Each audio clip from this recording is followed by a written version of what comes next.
अरे भाई, हम देख रहे हैं कि हमारा हीरो उस डराने वाले अनोमलीज किंग के साथ एक जानलेवा डुएल में लॉक्ड है। अभी तक हमारा एमसी पूरा ढीठ बना हुआ है। उसने अनोमलीज किंग के एक भी आने वाले वार को टालना मना कर दिया है। वो बचने के बजाय जानबूझकर वो सारे विनाशकारी कैटास्ट्रोफिक हमले सीधे अपने शरीर पर होने दे रहा है।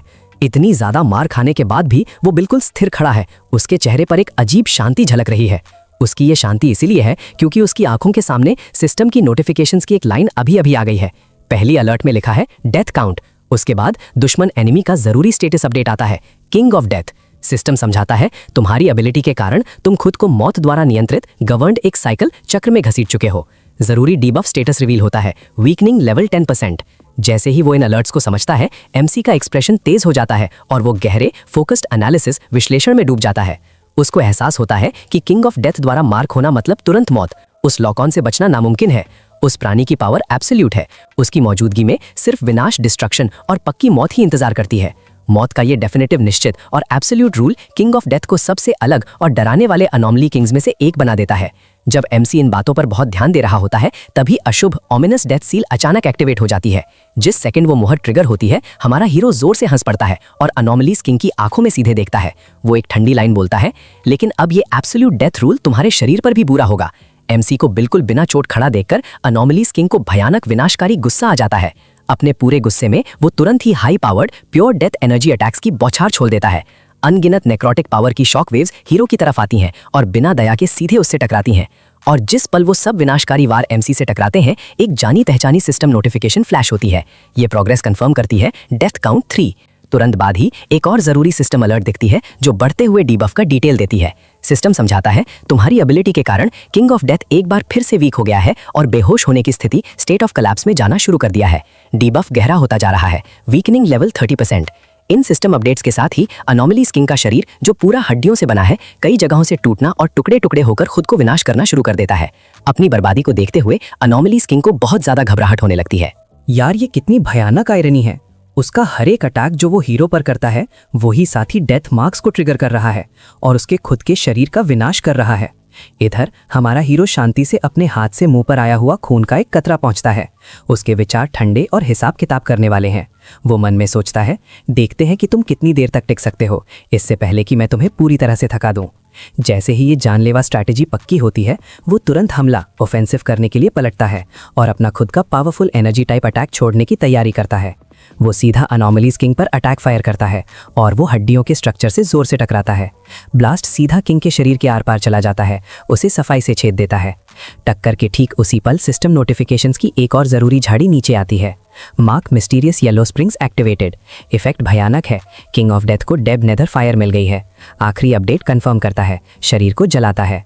अपने ही अंदर से ये डराने वाली डेथ मार्क्ड एनर्जी निकलते हुए देखकर अनोमलीज किंग पूरे डर से पीछे हटता है।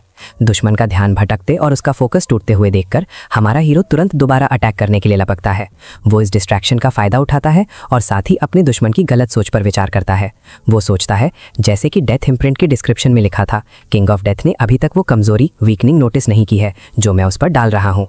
एमसी किंग का घमंड समझता है। उसने डेथ इम्प्रिंट की एबिलिटी से होने वाला दर्द तक महसूस नहीं किया है। एमसी निष्कर्ष निकालता है। वो मानता है कि मेरे अटैक्स बेकार हैं और वो उसकी इस गंभीर ओवर कॉन्फिडेंस का फायदा उठाता है। तेजी से सोचते हुए वो एक दहकती हुई आग की तलवार समन करता है और अनोमलीज किंग पर बुराई से वार करता है। लेकिन जिस पल अनोमलीज किंग एमसी के अटैक को पहचानता है, वो तुरंत ही अपना काउंटर स्ट्राइक छोड़कर जवाब देता है। दोनों अटैक्स एक साथ लगते हैं और पावर की एक शानदार फ्लैश में टकरा जाते हैं। जिस पल हमारे हीरो का वार अनोमलीज किंग से टकराता है, सिस्टम तुरंत जरूरी अपडेट्स का एक और सेट देता है। नया मार्कर डेथ काउंट 4। कमजोरी लगातार बढ़ रही है। किंग ऑफ डेथ लगातार वीक हो रहा है। पावर ड्रॉप बढ़ा है। Weakening level 45%। Mark death collapse triggered. Update उसकी सफलता कंफर्म करती है। इस बार मार्क पूरी तरह से ट्रिगर हो गई है। लेकिन ये इंटेंस लड़ाई एक कीमत पर आती है, क्योंकि अनोमलीज किंग से लड़ते हुए हमारे हीरो का खुद का शरीर धीरे धीरे टूटने और बिखरने के निशान दिखाना शुरू कर देता है।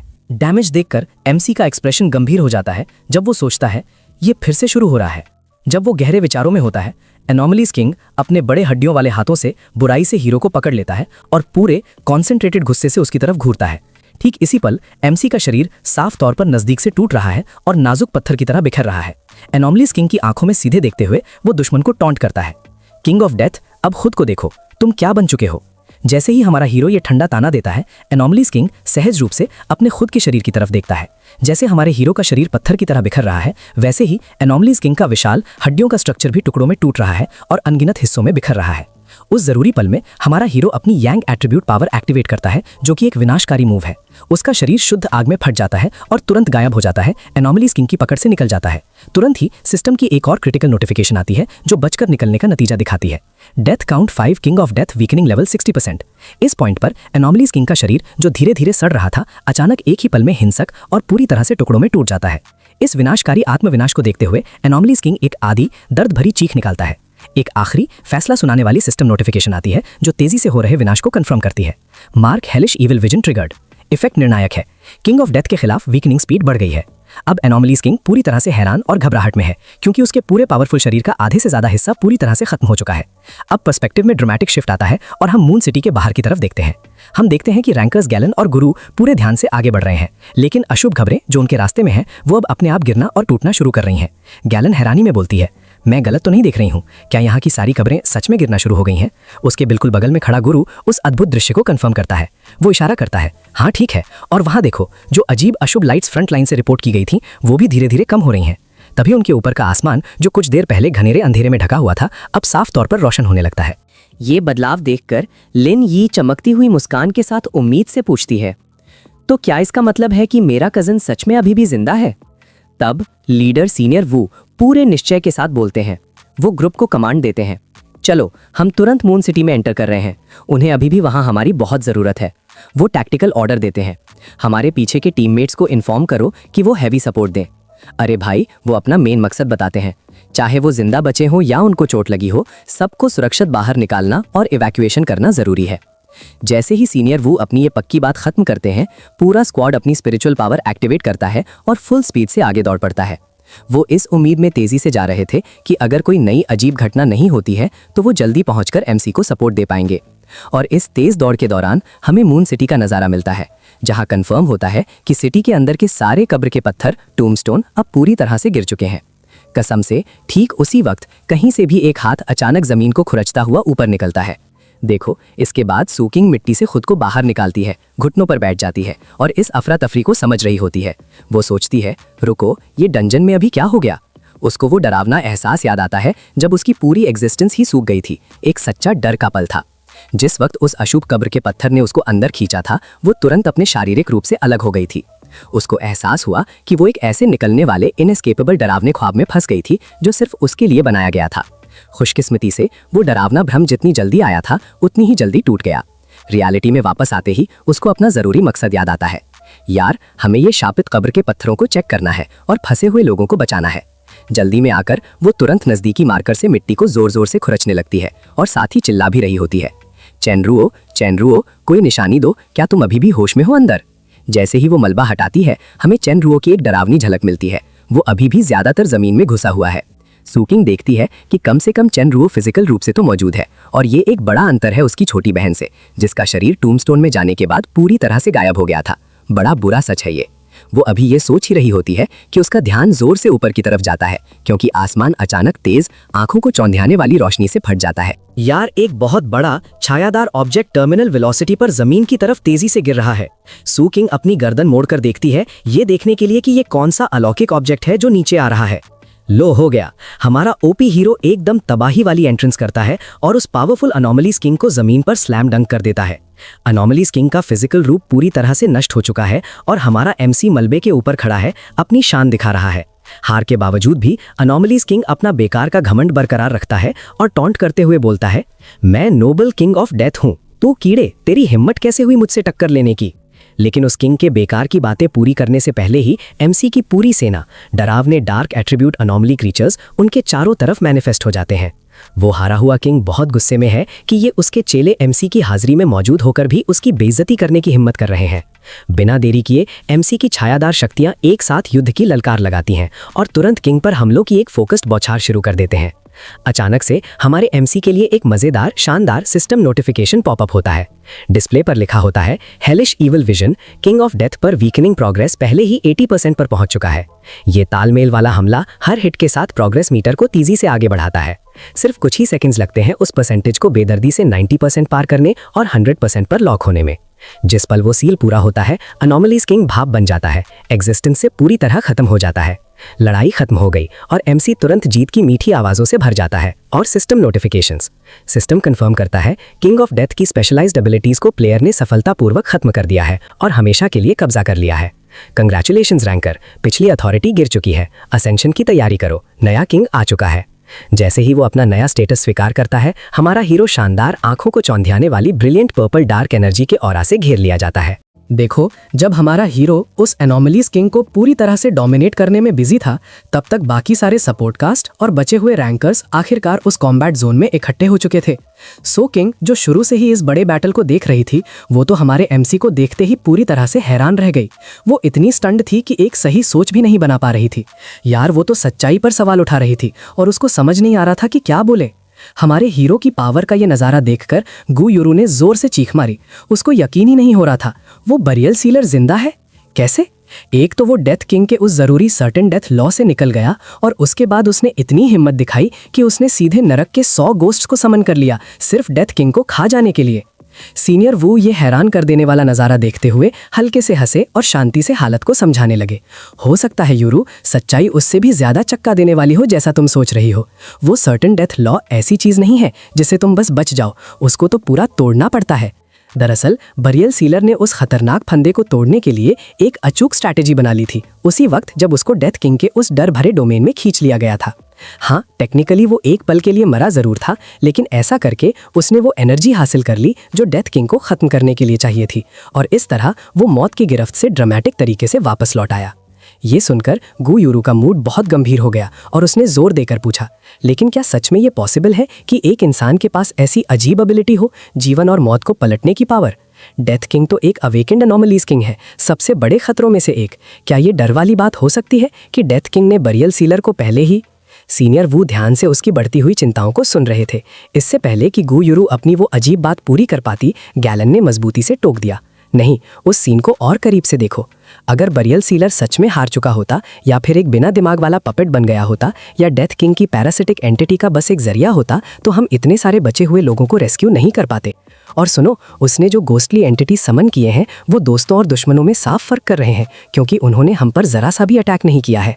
ठीक उसी वक्त बहुत सारे नागरिक जो उन कब्र के निशानों में डर से फंसे थे, वो एक के बाद एक निकलने लगे। जैसे ही रेस्क्यू टीम्स मिलकर लोगों को जमीन से निकाल रही थी, किसी ने अचानक चिल्लाकर कहा, अरे भाई, हमें यहाँ एक जवान औरत मिली है और उसको बहुत ज्यादा चोट लगी है।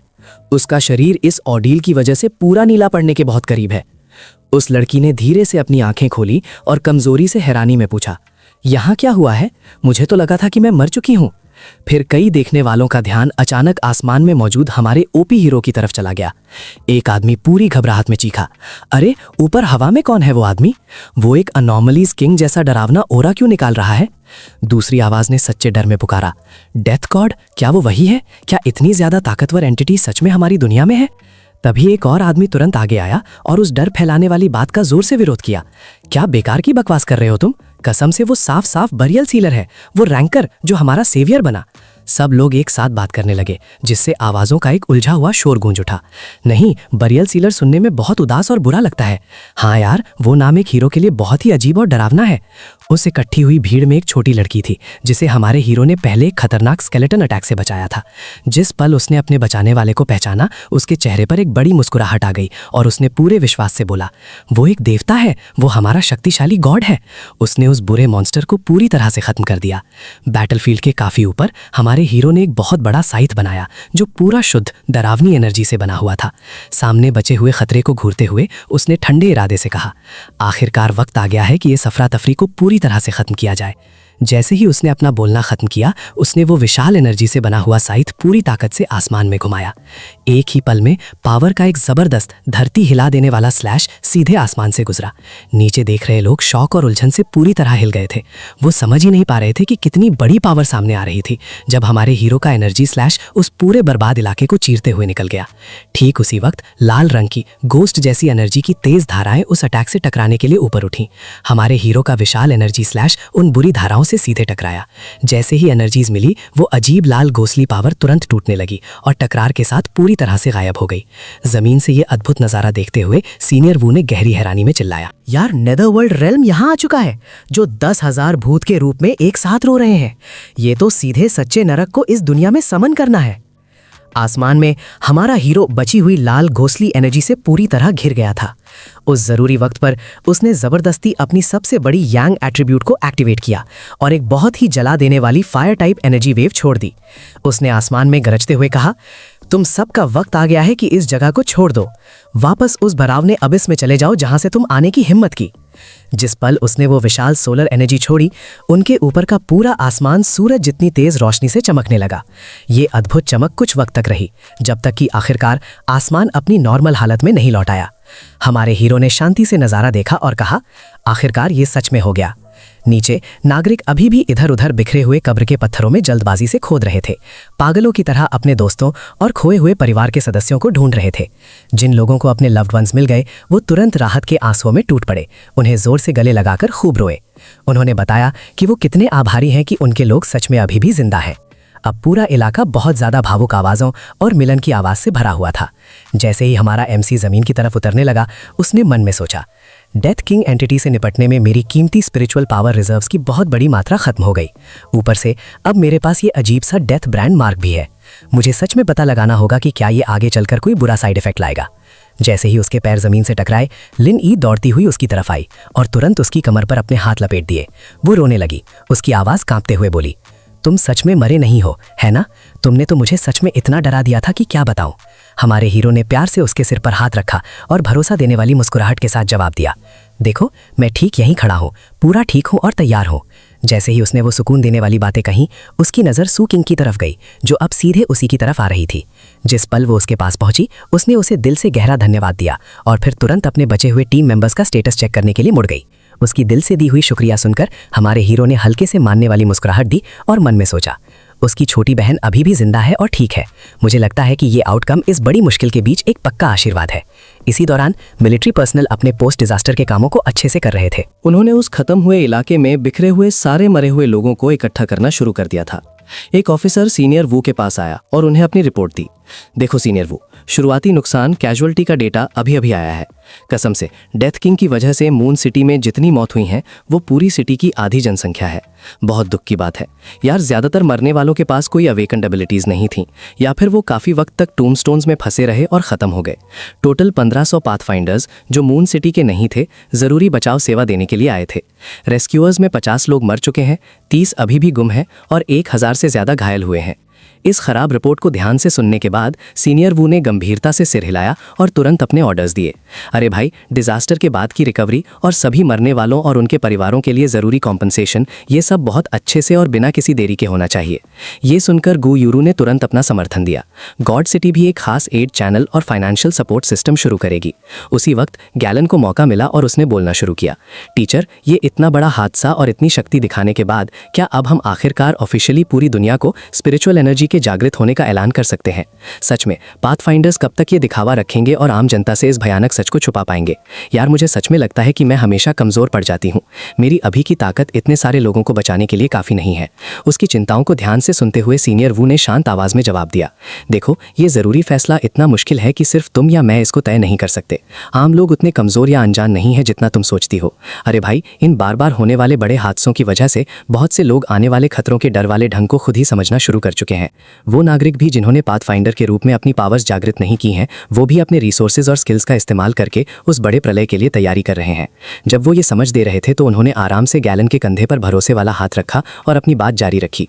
गैलन, तुम अकेले पूरे देश का भाग्य नहीं उठा सकती, ये एक असंभव बोझ है। हर पाथफाइंडर का अपना एक खास मिशन होता है और अपनी वर्तमान सीमाओं में काम करना भी काफी है। जब ये दो बड़े लोग बात कर रहे थे तो गू यूरू अचानक से जोर से हंस पड़ी और बीच में बोली, मैं तो यहाँ खास तौर पर लेजेंडरी ब्यूरियल सीलर से मिलने और उनको सपोर्ट देने आई थी, लेकिन सच कहूँ तो अब उसकी कोई जरूरत नहीं लगती। और देखो तो, इस भीड़ को देखकर लगता है कि हमारा एमसी बहुत बिजी है। यार, इस बहुत बड़ी लड़ाई ने उनकी जगह को पूरे जियन नेशन के अटूट स्तंभ के रूप में पक्का कर दिया है। इस तेज वक्त में सभी खुश गांव वालों ने हमारे हीरो बरियल सीलर को पूरी तरह से घेर लिया। हर इंसान उनको शुद्ध आदर से देख रहा था और उनकी आवाजें उत्साह से भरपूर थीं। एक आभारी इंसान ने जोर से चिल्लाया, लॉर्ड बरियल सीलर, आप तो हमारे लिए भगवान से कम नहीं हैं। एक और व्यक्ति ने बड़े जोश से कहा, अगर आप बीच में नहीं आते तो मैं उस भयानक डंजन के अंदर फंसकर पक्का एक भूत बन चुका होता। Thank you for saving my life. इसी दौरान सीनियर वुड दूसरे पाथफाइंडर्स के साथ गंभीर चर्चा जारी रखे हुए थे। हमारे ओपी हीरो की तरफ इशारा करते हुए उन्होंने पॉलिटिकल स्ट्रैटेजी बतानी शुरू की। ये खुलकर ऐलान करना कि जिया नेशन के पाथफाइंडर बरियल सीलर ने पहले से ही आए हुए अनोमलीज किंग को शांति दी है, ये हमारे सभी दुश्मन देशों के लिए सबसे बड़ी मानसिक रोकथाम का काम करेगा। लेकिन बरियल सीलर की पर्सनल हिस्ट्री और उनकी लड़ने की एबिलिटीज को लेकर हमें पूरी गोपनीयता बनाए रखनी होगी। यार, इस वक्त भी हमारे पास पक्की खबर है कि जैसे ही वो मशहूर हुए, कंट्रीज ए, बी और सी ने उन पर सख्ती से नजर रखना और जांच करना शुरू कर दिया था। लेकिन उनके मूलभूत कोर डेटा और उनकी पूरी ओवरपावर्ड एबिलिटीज के बारे में वो लोग अभी पूरी तरह अनजान हैं। उन्होंने अपनी बात साफ करते हुए आगे कहा, कसम से एक बार मून सिटी हादसे की पूरी जानकारी सामने आई तो उन्हें लगेगा कि जिया नेशन ने खासकर बरियल सीलर के जरिए किंग्स को नियंत्रित करने वाले मुश्किल नियमों को तोड़ दिया है। देखो, ये बहुत जरूरी ब्रेक थ्रू है जो ब्लू प्लैनेट पर किसी ने अभी तक हासिल नहीं किया है, और ये हमें सबसे आगे खड़ा करता है।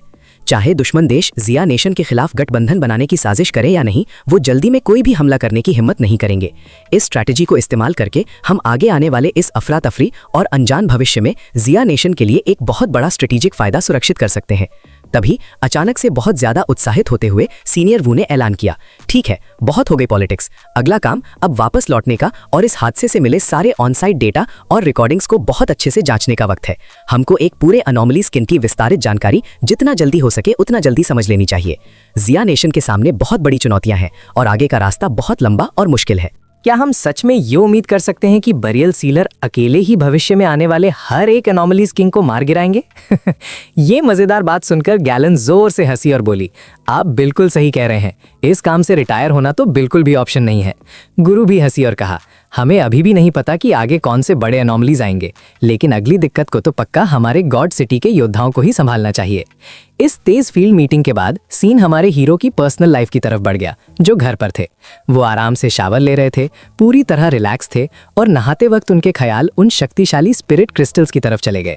प्लाजा में क्लीनअप ऑपरेशन के बाद अथॉरिटीज ने वहां से डेथ किंग का छूटा हुआ एक डार्क एट्रीब्यूट स्पिरिट क्रिस्टल निकाला और उन्होंने बहुत शुक्रगुजारी के साथ ये मुझे बहुत बड़े धन्यवाद के रूप में दिया।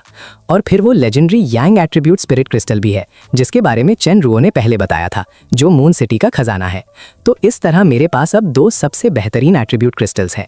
जैसे ही वो इन आर्टिफैक्ट्स की बड़ी शक्ति के बारे में सोच रहे थे, वो जल्दी से शावर से बाहर निकले और उत्सुकता से उन्हें करीब से देखने लगे और सोचा कि क्या क्या हो सकता है। यार, भले ही ये दोनों एनर्जी एट्रीब्यूट्स एक दूसरे के बिल्कुल विपरीत हैं, लेकिन क्योंकि सिस्टम ने मुझे नया डेथ किंग मान लिया है, इसलिए इन दोनों को अब्जॉर्ब करने में कोई दिक्कत नहीं आनी चाहिए। जैसे ही वो ध्यान लगाकर क्रिस्टल्स को अब्जॉर्ब करना शुरू करने वाले थे, उनकी नज़र के सामने अचानक से एक तेज सिस्टम नोटिफिकेशन दिखाई दिया। डार्क एट्रीब्यूट का उतर चढ़ाव मिला है। शुरुआती जांच में ये डार्क एट्रीब्यूट स्पिरिट क्रिस्टल है।